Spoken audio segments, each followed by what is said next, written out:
So we're going to talk about my guy, Justise Winslow, again. For all the nice things that I've said about Justise, his career has not taken off like that. Defensively, he shows all the signs. Offensively, it's been kind of slow outside of a stretch last year where he was a point guard, and he just looked a lot better, a lot more engaged offensively, and just made a lot more of an impact, right? Because there's questions about his shot and just his general vibe as a dude who can score more than like 13, 14 a game. I understand there was an injury, and I think it was like his second or third year that held him back. But even so, it's not like Justise has set the world on fire. And given that we're now entering his 5th season, I think it's fair to have hesitance of how good of an offensive player he can really be, while still acknowledging the things he can definitely do, which are be a defender and whatever the hell else. So with this being said, Jimmy Butler is coming in to be Jimmy Butler, where he's going to dribble the ball a lot. He's going to lead the team in shot attempts. And hell, I could even see Spoelstra pulling the Justise at point guard thing with Jimmy at times this upcoming season. So how is this going to affect Justise Winslow's game? Are we going to see Justise continue the run that he was on the last... It wasn't even necessarily the last whatever games last year, but there was a stretch last year, definitely, right? Well, actually, before I should get into that, Goran Dragic, as of right now, is on this team. So that's another guy where Winslow's not going to have the ball as much. So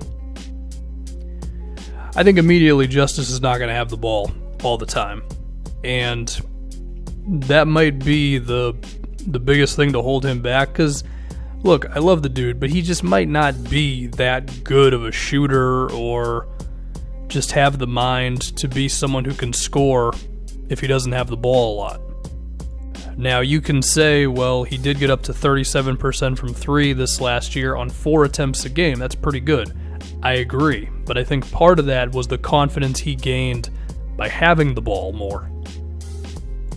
And even if he wasn't holding the ball for an entire possession, I think just bringing it up the floor and making the basic pass was enough to just get Winslow a little more in touch with his offensive feng shui, if you will, right?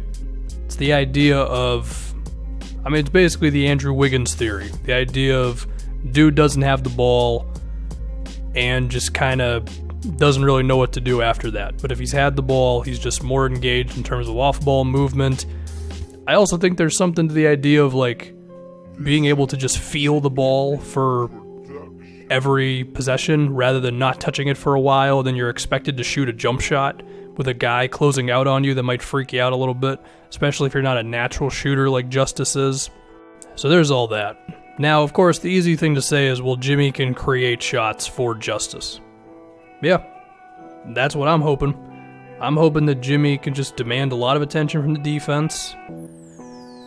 Him and Dragic, because I think Dragic can still be like an average to maybe above average starting point guard.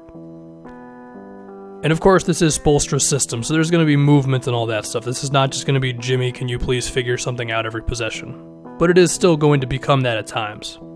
So I just want to know if Justise can deal with that. And my answer is I really don't know. I'm fearful of it, to be honest. Because I think, anybody who's watched the dude day in and day out, like, he was a different player when he had the ball in his hands. Now, you could argue Miami is still making the right move, but it's just with all the talk of Winslow's potential over the last couple of years, I think his development is still really important for where they go. I think between Jimmy, if he can stay healthy, and this team eventually getting cap space in like 2022.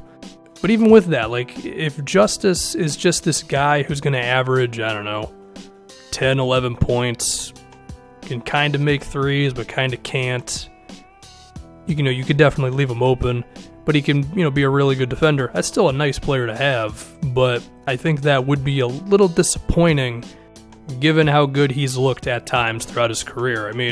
I feel like the expectation for him was given his ball handling, like a prime Iguodala, talking like 15, 16 points, 4 to 5 assists, lockdown defender. As long as you're not expecting him to put up over 20 a game, does so many things to help you. But I think there's also a chance that he's still decent, but is kind of like Warriors Iguodala, where he does everything I just said. He doesn't put up the numbers, but he does all the same things, but it's just on a smaller scale. Now, there's a chance I'm wrong. There's a chance that he comes in the next season and he still has the ball enough. There's also a chance Miami could still move Dragic because that was their intention. I mean, I think that was originally part of the Jimmy Butler move, but then it got reorganized or whatever. Or it might have been something else entirely. I don't know. At one point, Dragic was no longer on the Heat for like 5 minutes.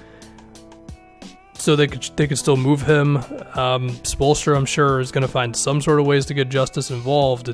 And then, of course, there's a chance that he's knocking down threes, cutting to the rim, grabbing a bunch of offensive rebounds, just doing something to always be making an impact. But I'm fearful.